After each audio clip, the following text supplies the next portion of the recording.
Hello student, मैं मोहित तोमर आप सभी का आपके प्यारे यूट्यूब चैनल एडिशन क्लास में स्वागत करता हूं।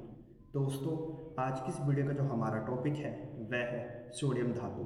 तो दोस्तों, आज की इस वीडियो में मैं आपको सोडियम धातु के बारे में बताने वाला हूं कि सोडियम धातु का रासायनिक प्रतीक क्या है, सोडियम धातु का परमाणु क्रमांक क्या है, सोडियम धातु का रासायनिक सूत्र क्या है, सोडियम धातु की भौतिक विशेषताएं क्या है, सोडियम धातु का प्रयोग किन किन चीज़ों में किया जाता है और सोडियम धातु से किस किस प्रकार के क्वेश्चन कंपटीशन एग्जाम में पूछे जाते हैं। तो दोस्तों, आज इस वीडियो में मैं आपको ये सारी की सारी बातें बताने वाला हूँ, समझाने वाला हूँ, लिखवाने वाला हूँ, क्योंकि दोस्तों सोडियम धातु से बहुत सारे क्वेश्चन पूछे जाते हैं, चाहे वो SSC CGL हो, CHSL हो, MTS हो, रेलवे हो। और रेलवे में तो दोस्तों साइंस एक इम्पोर्टेंट सब्जेक्ट है।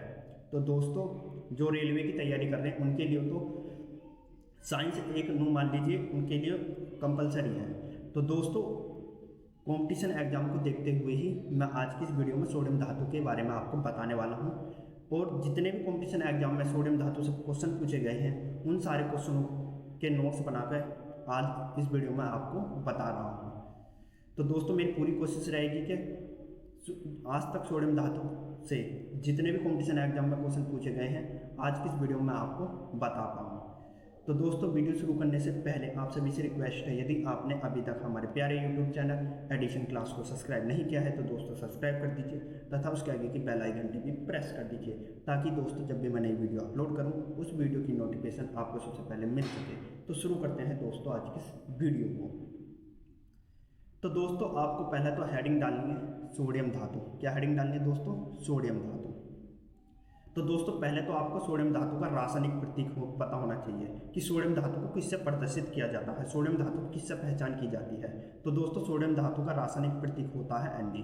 दोस्तों, सोडियम धातु का Na से हम पहचान करते हैं। किससे पहचान करते हैं? Na से।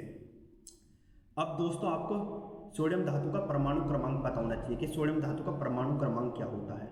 तो दोस्तों, सोडियम धातु का परमाणु क्रमांक होता है 11। कितना होता है दोस्तों? सोडियम धातु का परमाणु क्रमांक 11 है। और दोस्तों, मैं आपको बता दूं, Na की जो संयोजकता होती है, सोडियम की जो संयोजकता होती है वो प्लस के 1 होती है।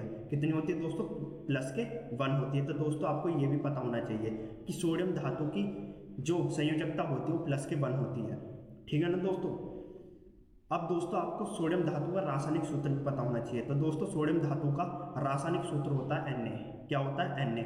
सोडियम धातु का रासायनिक सूत्र भी Na होता है और सोडियम धातु का जो प्रतीक होता है वो भी Na होता है। मतलब सोडियम धातु को हम पहचानते भी Na से ही है और इसका रासायनिक सूत्र भी Na ही होता है। ठीक है ना दोस्तों? और सोडियम धातु का परमाणु क्रमांक क्या होता है? 11।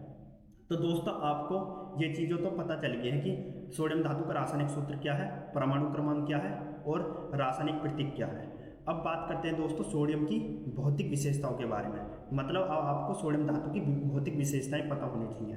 तो दोस्तों, सोडियम धातु की भौतिक विशेषताएं कौन कौन सी होती हैं आप इसके बारे में जानिए। तो दोस्तों देखिए, पहला है यह चांदी के समान सफ़ेद रंग की धातु होती है। तो दोस्तों, जो सोडियम होती है ना, सोडियम धातु, ये चांदी के समान सफ़ेद रंग की होती है। कैसी होती है? चांदी के समान सफ़ेद रंग की। ठीक है ना दोस्तों? दूसरा, यह स्पर्श में मुलायम होती है और इसको हम चाकू से आसानी से काट सकते हैं।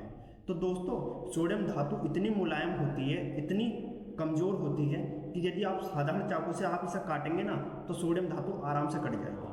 सोडियम धातु इतनी मुलायम होती है दोस्तों, बहुत मुलायम होती है सोडियम धातु। ठीक है ना दोस्तों? तो आप ध्यान रखना कि सोडियम धातु जो होती है बहुत मुलायम धातु होती है और ये इतनी मुलायम होती है कि इसे चाकू से भी काट सकते हैं। तीसरा पॉइंट है दोस्तों, इसका आपेक्षिक घनत्व का मान 0.97 होता है तथा यह पानी में हल्का होने के कारण पानी पर ही तैरने लगता है। तो दोस्तों देखिए, सोडियम धातु का आपेक्षिक घनत्व जो होता है वो 0.97 होता है। और दोस्तों, सोडियम धातु इतनी हल्की होती है कि यदि आप इसे पानी में रखोगे ना तो ये पानी पर तैरने लगेगी। ठीक है ना दोस्तों? क्योंकि इसका आपेक्षिक घनत्व बहुत कम होता है, 0.97 होता है। तो दोस्तों, एक नंबर का यहाँ क्वेश्चन बन जाता है कि सोडियम धातु का आपेक्षिक घनत्व बताइए। तो आपको यहाँ एक नंबर का क्वेश्चन बन सकता है, तो 0.97। और दोस्तों, ये भी पूछा जा सकता है कि कौन सी धातु पानी में रखने से वह तैरने लगती है। तो आपको बताना सोडियम धातु। ठीक है ना दोस्तों? यहाँ से एक नंबर का क्वेश्चन बन सकता है दोस्तों। ठीक है ना? चौथा है दोस्तों, यह विद्युत का सुचालक होता है, अर्थात यह अपने अंदर से धारा प्रवाह कर सकता है। तो दोस्तों मैं आपको बता दूं कि सोडियम धातु विद्युत का सुचालक होता है। सुचालक का मतलब होता है कि ऐसी धातुएं जिनके अंदर विद्युत धारा प्रवाहित की जा सकती है। जैसे तार है, तार के अंदर बिजली प्रवाहित हो जाती है, मतलब बिजली जा सकती है। ऐसे ही दोस्तों सोडियम धातु के अंदर बिजली जा सकती है, उसके अंदर विद्युत धारा प्रवाह हो सकती है। तो दोस्तों सोडियम धातु क्या है, विद्युत का सुचालक है, मतलब इसके अंदर धारा बह सकती है, ठीक है ना।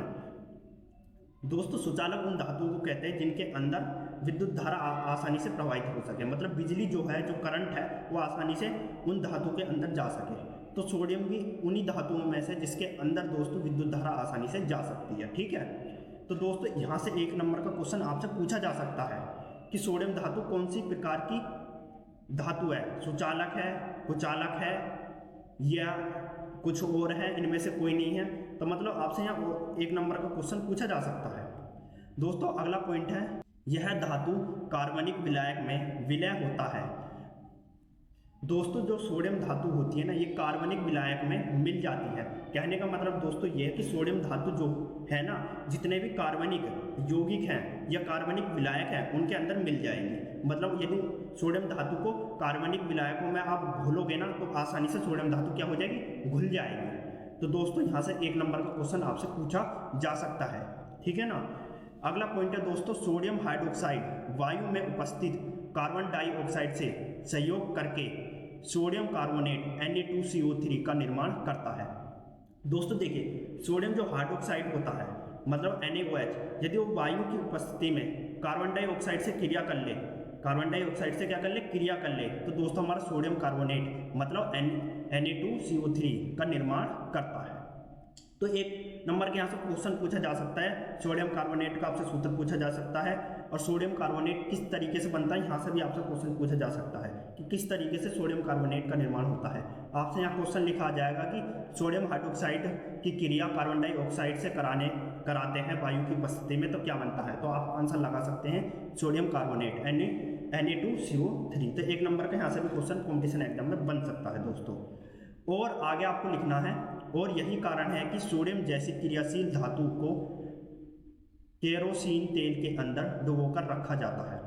दोस्तों देखिए सोडियम जो धातु है ना, सोडियम धातु है, वो इतनी क्रियाशील होती है कि यदि आप इसे खुले में रखोगे ना, खुले में रखोगे तो ये आपको नुकसान पहुंचाएगी।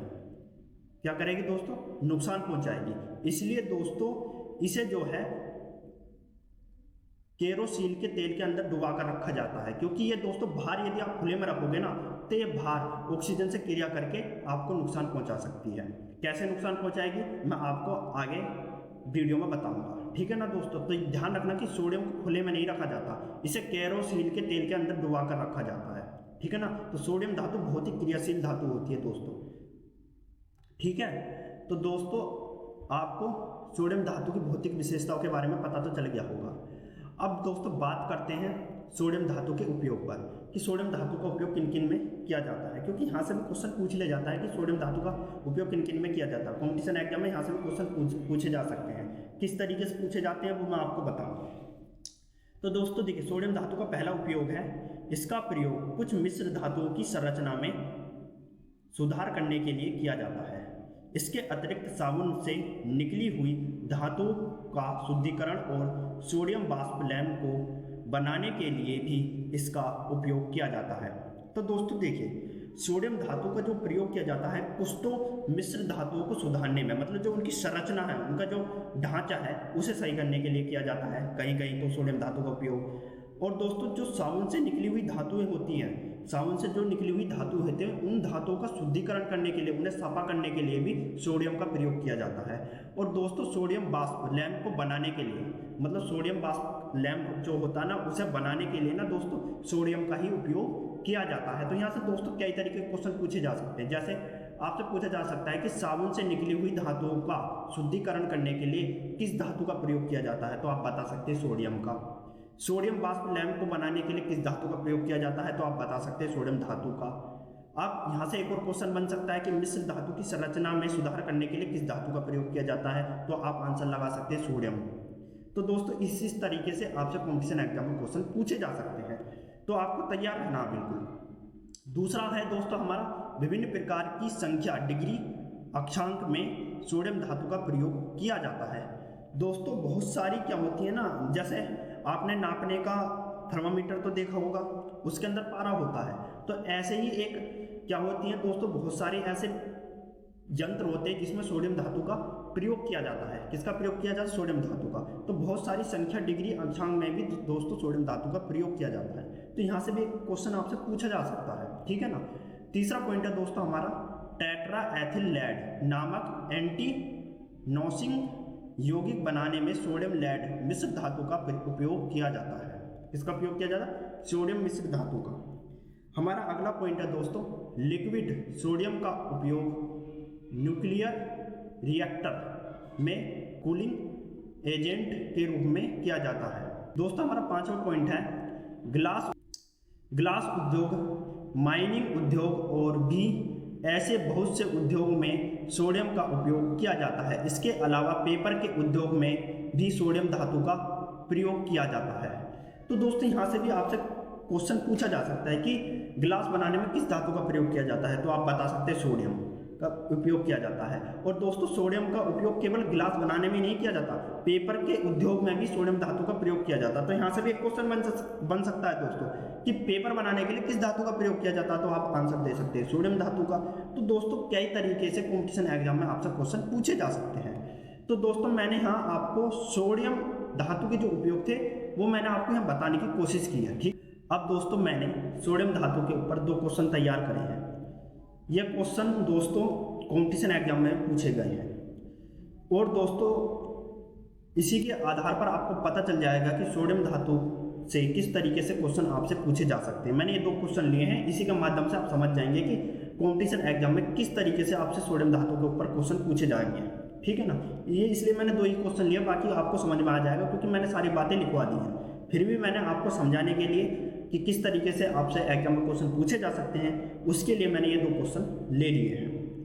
अब दोस्तों देखिए, पहला प्रश्न है सोडियम धातु को मिट्टी के तेल में क्यों रखा जाता है। तो दोस्तों मैंने आपको बताया था कि सोडियम बहुत ही क्रियाशील धातु होती है, ठीक है ना, इसलिए इसे खुले में नहीं रखा जाता। अब इसका वही कारण इस प्रश्न के आंसर में मैं बताने वाला हूँ।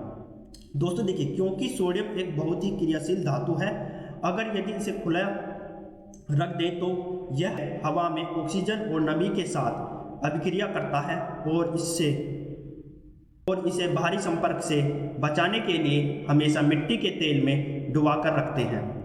तो दोस्तों मैंने थोड़ी देर पहले बताया था कि सोडियम बहुत ही क्रियाशील धातु है। क्यों है मैंने आपको बताया था कि मैं थोड़ी देर में बताने वाला हूँ। क्योंकि दोस्तों जब आप सोडियम धातु को खुले में रखते हैं तो ये हवा में ऑक्सीजन और नमी से क्रिया कर लेता है, और जब सोडियम ऑक्सीजन और नमी के साथ क्रिया करता है तो बहुत ही खतरनाक हो जाती है सोडियम धातु।